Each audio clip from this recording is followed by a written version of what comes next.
الرجيم بسم الله الرحمن الرحيم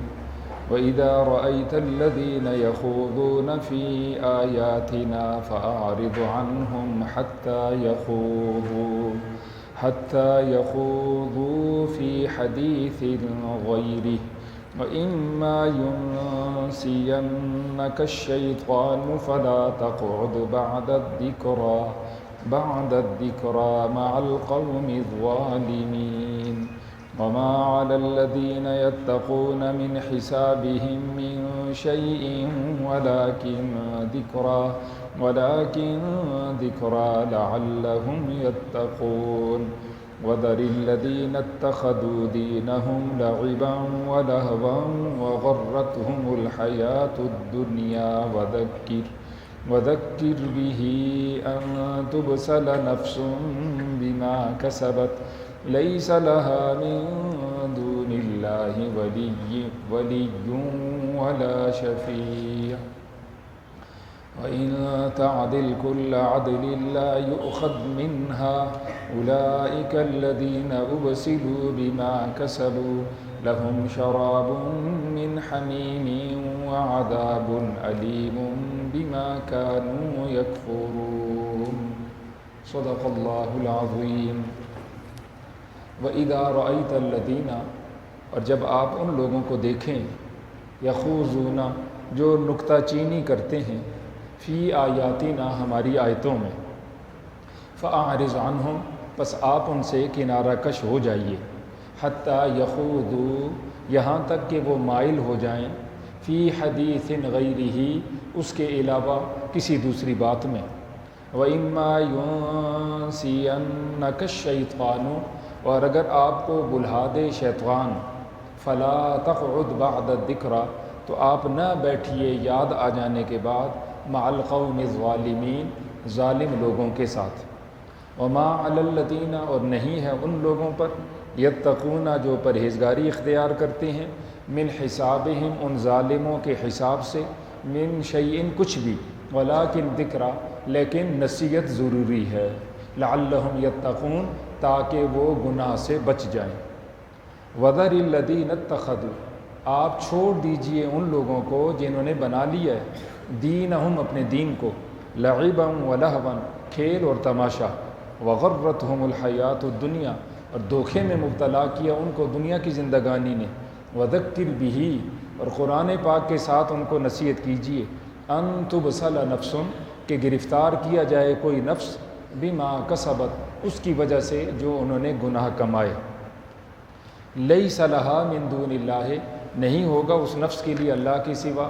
ولی ولا شفیع نہ کوئی حمایتی نہ کوئی سفارشی وَإِن تعدل اور اگر بدلہ دے کل عدل ہر طرح کا بدلہ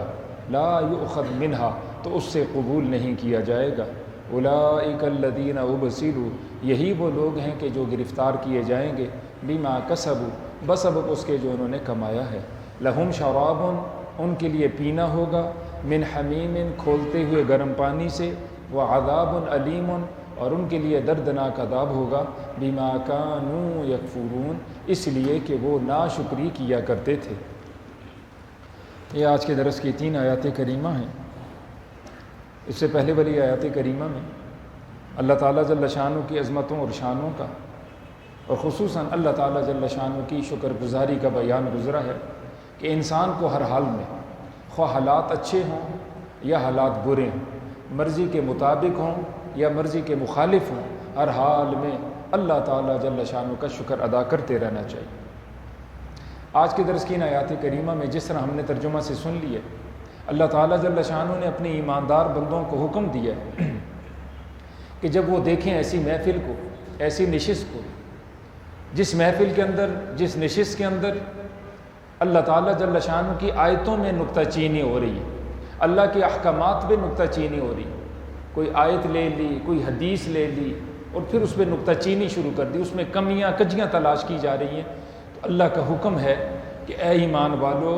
تم ان سے جدا ہو جاؤ ان سے کنارہ کش ہو جاؤ 2 لفظ اردو میں بھی ہم عام طور پر سنتے رہتے ایک لفظ غور اور دوسرا خوض غور و خوض غور کا معنی ہے کسی سلسلے میں تحقیق کرنا، چھان بین کرنا مثبت انداز سے، اس کو غور کہا جاتا ہے۔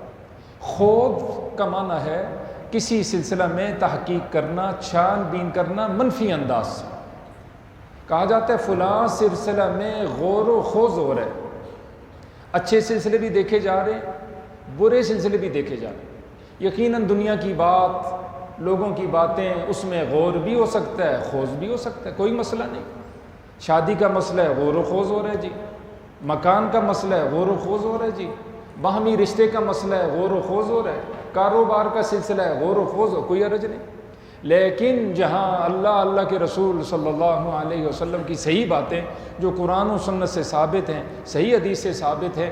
اس سلسلہ میں بندے بیٹھ جائیں اور اس میں وہ غور و خوض کر رہے ہیں۔ غور کا مطلب اچھے سلسلوں کو دیکھ رہے ہیں، ساتھ ہی ساتھ وہ کہتے ہیں کچھ اچھے سلسلے بھی ہیں لیکن اس میں کچھ کمیاں بھی ہیں، کچھ کجیاں بھی ہیں، اور ان کو تلاش کیا جا رہا ہے کہ یہ حکم اگر نافذ ہو جائے پردے کا تو اس میں یوں یوں خرابی ہے،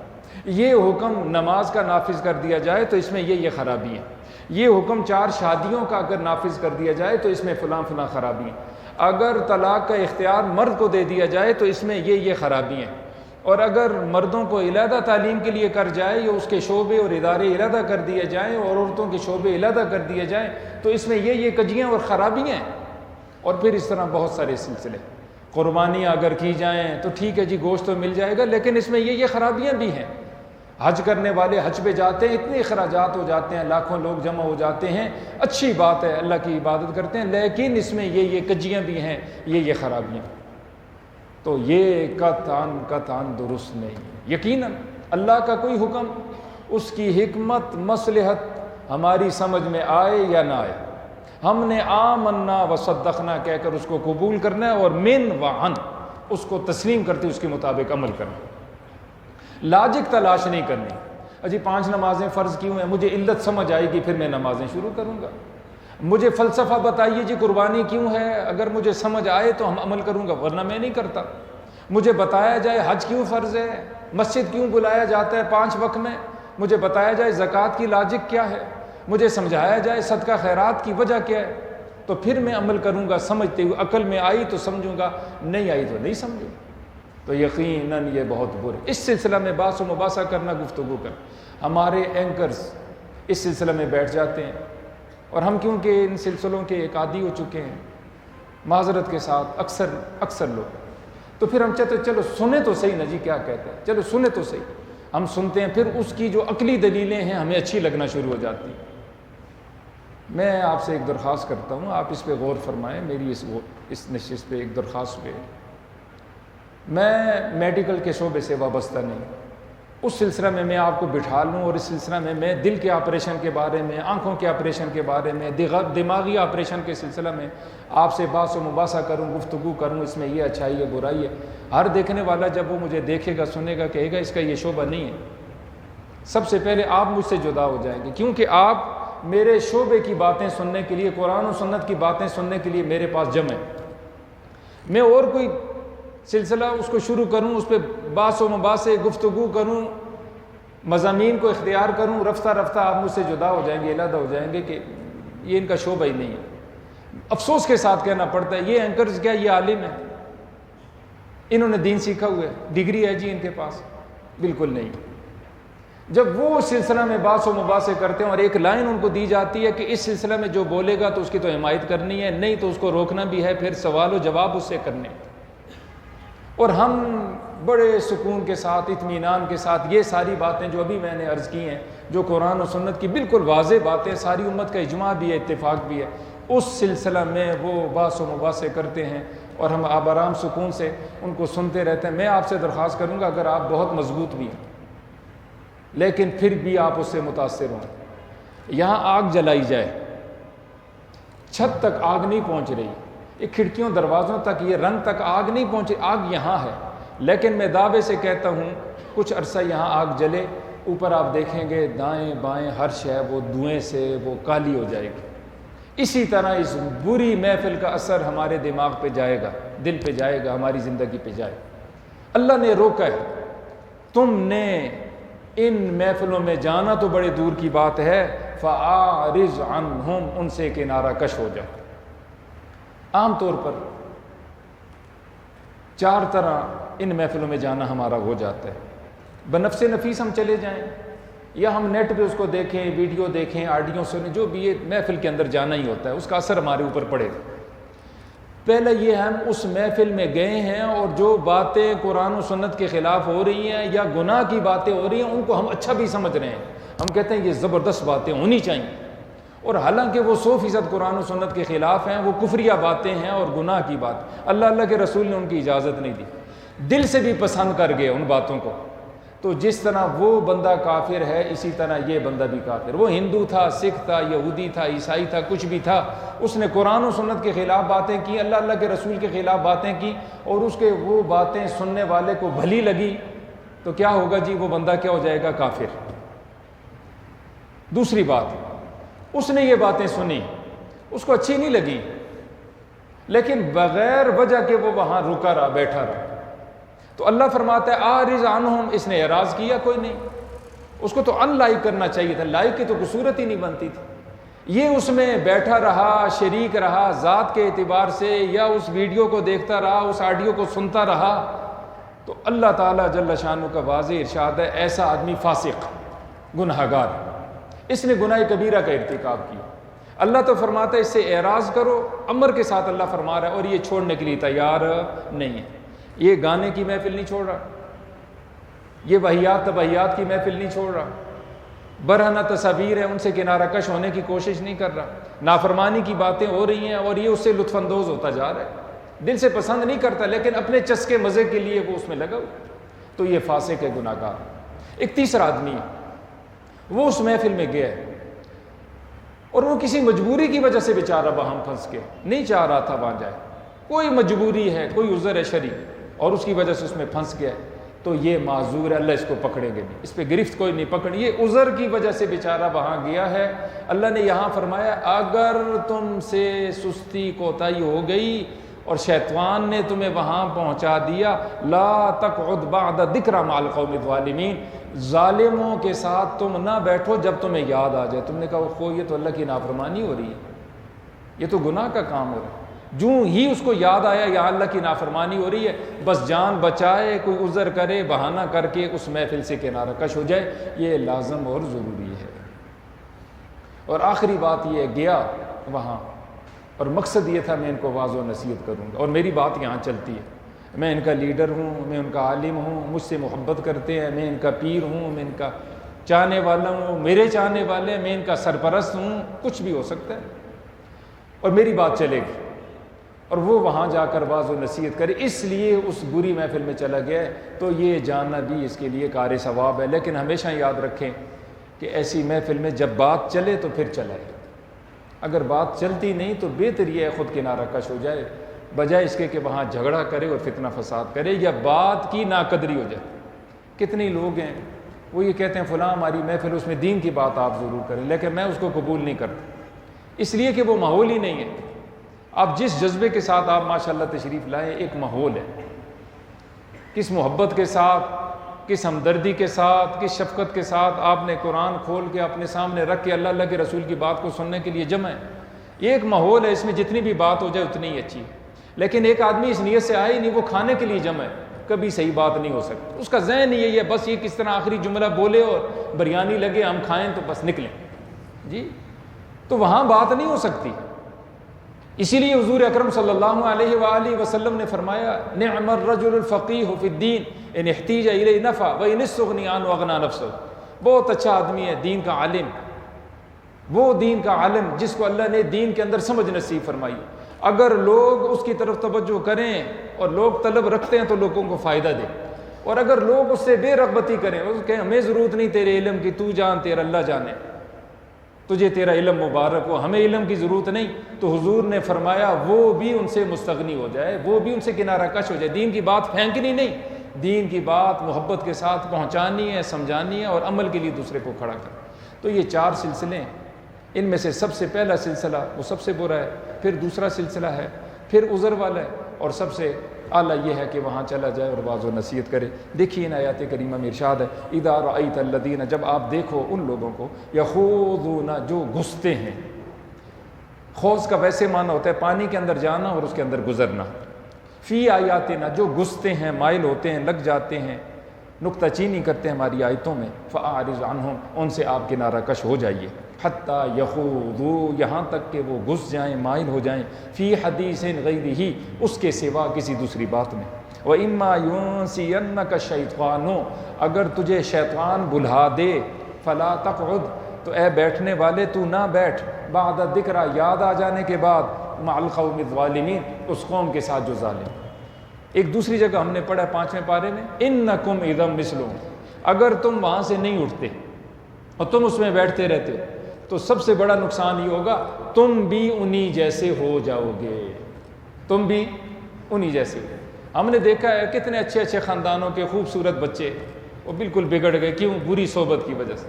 بڑے برے بہت خوبصورت ہو گئے، بہت اچھے ہو گئے، کس کی وجہ سے؟ اچھی صحبت کی وجہ سے۔ اس لیے اچھوں کی صحبت انسان کو اچھا کرتی ہے، بروں کی صحبت انسان کو برا کرتی ہے۔ میں آپ سے درخواست کروں گا جس طرح آپ خود تشریف رکھتے ہیں اچھی محفلوں میں، اپنی اولاد کو بھی جتنا آپ سے ہو سکے،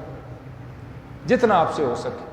میں نے آج دن کو بھی عرض کیا تھا، کتنے لوگ ہیں جو کوشش کرتے ہیں ہماری اولادیں انجینئر، ڈاکٹر، سائنسدان، پائلٹ بن جائیں،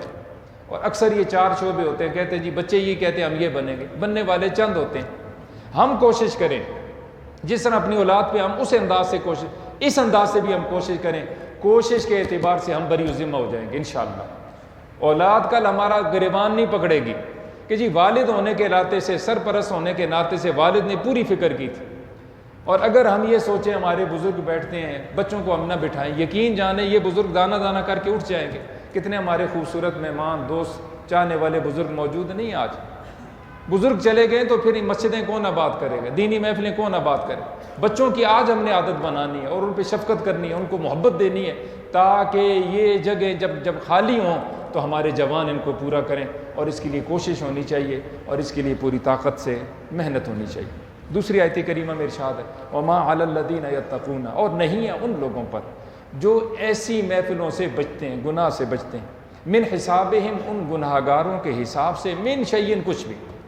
ولیکن ذکر، لیکن ایک ذمہ داری ہے جو گناہ سے بچتے ہیں، وہ ذمہ داری اللہ نے لگائی ہے۔ کیا ذمہ داری ہے؟ ولیکن ذکر، لیکن نصیحت فرض ہے،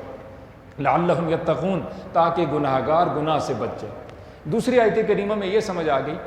اگر گناہ کے اندر ایک آدمی لگا ہوا ہے، دوسرا یہ نہ سوچے یہ جانے اس کا کام جانے۔ دیکھیں نا جی، کسی کی چینی بھی گر رہی ہے، 100 آدمی میں کہتا ہوں بازار میں اس کو سمجھائیں، او بھائی او بھائی او بھائی تمہاری چینی گر رہی ہے،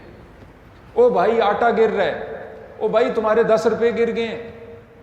کہتے ہیں کہ نہیں کہتے جی؟ یہ چھوٹا سا ہی نقصان تھا نا جی، 100 روپے کا نقصان تھا، شاپر خالی بھی ہو جاتا تو کیا ہو جاتا۔ لیکن میں آپ سے پوچھتا ہوں، ایک آدمی فرض نماز نہیں پڑھتا، روزانہ ہم سے سلف سودا خریدتا ہے، روزانہ ہمارے پاس آتا جاتا ہے، حرف غلط کی طرح ہم اپنے منہ سے اس کو نہیں کہتے دیکھیں نا جی آپ نماز نہیں پڑھتے، آپ کا بہت نقصان ہو رہا ہے جی، اللہ پہ یقین جانے جی۔ ہم اس کو کام ہی نہیں سمجھتے، ہم کہتے ہیں مولوی جانے، خطیب جانے، عالم جانے، تبلیغ والے جانے، بس اس کی مرضی ہے جو چاہے۔ میں آپ سے درخواست کروں گا، یہ ہم سب کی ذمہ داری ہے۔ دیکھیں میرے سامنے، آپ کے سامنے قرآن ہے، جو گناہ سے خود بچ رہے ہیں، نیکی کر رہے ہیں، ان کا یہ فرض ہے، لازم ہے، ضرور دوسروں کو نصیحت کریں گے جی انشاءاللہ جی، یہ کام بھی ضروری ہے۔ دیکھیں جی آپ اس کے علاوہ کوئی کاروبار دوسرا شروع کریں جی، میری آپ سے یہ درخواست ہے، میں کہتا ہوں خدا کی قسم جب تک وہ کاروبار اس کا چلتا رہے گا، اس نے گناہ کا کام چھوڑا تھا، نیکی کا کام جو اس نے شروع کی ہے، پورا اجر و ثواب جس طرح اس کو ہوگا آپ کو بھی ہوگا۔ ہم مر جائیں گے انشاءاللہ، اس کی نسلیں آگے اسی کاروبار میں چلیں گی، یہ صدقہ جاریہ ہماری قبر میں ہمارے لیے پہنچتا رہے، یہ صدقہ جاری ہے، اس کا اہتمام ہونا چاہیے کہ نہیں ہونا چاہیے؟ اس کا اہتمام فرمائیں جی۔ تیسری آیت کریمہ میں ارشاد وَذَرِ الَّذِينَ اتَّخَذُوا دِينَهُمْ، اور آپ چھوڑ دیجئے ان لوگوں کو جنہوں نے بنا لیا دینہم، اپنے دین کو، لعبا وَلَهْوًا، کھیل تماشا۔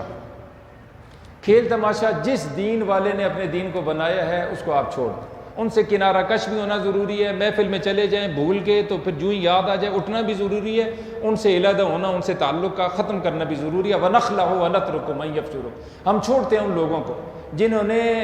تیری نافرمانی کی ہے، یا اللہ جو تجھے نافرمان کرتے ہیں مجھ سے کنارہ کش۔ ایک حدیث مبارکہ اس سلسلے میں اسپیشلی طور پر عرض کروں گا، کیونکہ دین کو کھیل تماشا بنایا، یہ یاد رکھیں۔ ان اللہ امرنی ان اللہ بعثنی رحمت للعالمین، اللہ نے مجھے تمام جہانوں کے لیے حضور نے فرمایا رحمت بنا کر بھیجا، یہ تو ہم قرآن میں پڑھتے رہے۔ دوسری بات فرمائی وَأَمَرَنِي أَنْ أَمْحَقَ الْمَزَامِيرَ، مجھے اللہ نے بھیجا ہے میں گانے بجانے کے آلات کو توڑ دوں۔ کیا توڑ دوں جی؟ گانے بجانے کے آلات توڑ دوں۔ اب نعت ہو رہی ہے ساتھ گانے بجانے کے آلات کے ساتھ، قوالی ہو رہی ہے کس کے ساتھ؟ گانے بجانے کے آلات کے ساتھ، کہتے ہیں محفل سما ہے۔ پھر بعض جگہ اللہ تعالیٰ معاف فرمائے، وہ ویڈیوز موجود ہیں، میں نام نہیں لینا چاہتا، آپ خود بھی دیکھ سکتے ہیں۔ ایک آدمی اعلان کرنا، وہ تو ایک تو گانا بجانا چل رہا ہے ساتھ، پھر وہ کہتے ہیں وہ جی بابا جی کچھ کہتے ہیں، چپ کرتے ہیں سارے۔ بابا جی کیا کہتے ہیں؟ وہ کہتے ہیں تم ناچو، دھمال مارو، جو نہیں مارتا اس کی بہن کو گالی دیتے ہیں، بابا جی یہ کہتے ہیں۔ اب پھر سب وہ مرد عورتیں سب وہ ناچنا شروع کر الذین اتخذوا دینہم لعبا ولہوا۔ حضور تو فرما رہے ہیں میں آیا ہوں دنیا میں اس لیے آیا ہوں کہ کیا ہو جائے؟ میں گانے بجانے کے آلات کو توڑ دوں، اور ہم میلہ کریں اور میلے کے اندر گانے بجانے کے آلات ہوں۔ مجھے بتائیں جی کہ دین کہاں ہے پھر ہمارا؟ حضور فرما رہے ہیں، اللہ کا قرآن فرما، ایسے لوگوں سے آپ کنارہ کش ہو جائیں جنہوں نے اپنے دین کو کھیل تماشا بنا دیا۔ کل یہ کہیں گے اور جی تلاوت لوگ نہیں سنتے، ساتھ میں کہتا ہوں میوزک بھی چلنی چاہیے تاکہ لوگ تلاوت سنیں۔ پھر کہیں گے مسجد نہیں آتے، مسجد میں ٹھیک ہے مولوی نماز پڑھائے، امام نماز پڑھائے، لیکن ساتھ میوزک بھی ہونا چاہیے تاکہ لوگوں کی توجہ۔ عام طور پر دلیل دینے والے یہ دیتے ہیں وہ جی گانے بجانے کی طرف لوگ بہت جاتے ہیں تو ہم اس لیے نعت کے ساتھ میوزک بھی چلاتے ہیں تاکہ لوگ ادھر آ جائیں۔ اللہ تعالیٰ میں معاف فرما دے۔ قرآن و سنت میں جس کی اجازت اللہ کے رسول صلی اللہ علیہ وآلہ وسلم نے دی وہ تو ٹھیک ہے، باقی سب غلط۔ وغرتہم الحیات الدنیا، فرمایا ایسے ہی لوگ ہیں جن کو دھوکے میں مبتلا کیا دنیا کی زندگانی نے۔ وذکر بہ، ان کو آپ نصیحت کیجئے قرآن کے ذریعے سے، یہ حضور سے کہا جا رہا ہے اور مجھے آپ سے بھی کہا جا رہا ہے قرآن سے نصیحت کیجئے۔ ان تبصر نفس بما کسبت، کہ کوئی نفس گرفتار کیا جائے اس کے ساتھ جو اس نے کمایا ہے۔ گرفتاری سے مراد اللہ کا عذاب ہے، اللہ کی پکڑ، اللہ کا غصہ ہے۔ لیس لہا من دون اللہ، نہیں ہوگا اس نفس کے لیے اللہ کے سوا ولی، ان کوئی حمایتی، ولا شفیع، نہ کوئی سفارشی۔ یہ کافر کے بارے میں کہا جا رہا ہے اس کے لیے کوئی حمایتی سفارشی نہیں ہوگا۔ وَإِن تَعْدِلْ، اور اگر وہ بدلہ دے، كُلَّ عَدْلٍ، ہر طرح کا بدلہ، لا يُؤْخَذْ مِنْهَا، اس سے قبول نہیں کیا جائے گا۔ أُولَٰئِكَ الَّذِينَ أُبْسِلُوا، یہی وہ لوگ ہیں کہ جو گرفتار کیے جائیں گے، بِمَا كَسَبُوا، بسبب اس کے جو انہوں نے کمایا، لَهُمْ شَرَابٌ، ان کے لیے پینا ہوگا، مِنْ حَمِيمٍ، کھولتے ہوئے گرم پانی سے، وَعَذَابٌ أَلِيمٌ، اور ان کے لیے دردناک عذاب ہوگا، بِمَا كَانُوا يَكْفُرُونَ، بسبب اس کے کہ جو کفر کیا کرتے